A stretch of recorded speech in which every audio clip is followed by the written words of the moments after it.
சொல்ல நான் மெல்ல மாறினேன், நன்றியை வாய்விட்டு கூறினேன்.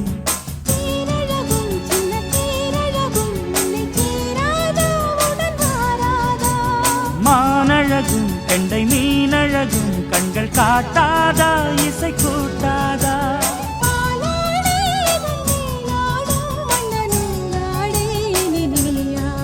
மலை கோயில் வாசலில் கார்த்திகை தீபம் நின்னுதே, விளக்கேற்றும் வேளையில் ஆனந்த கானம் சொல்லுதே.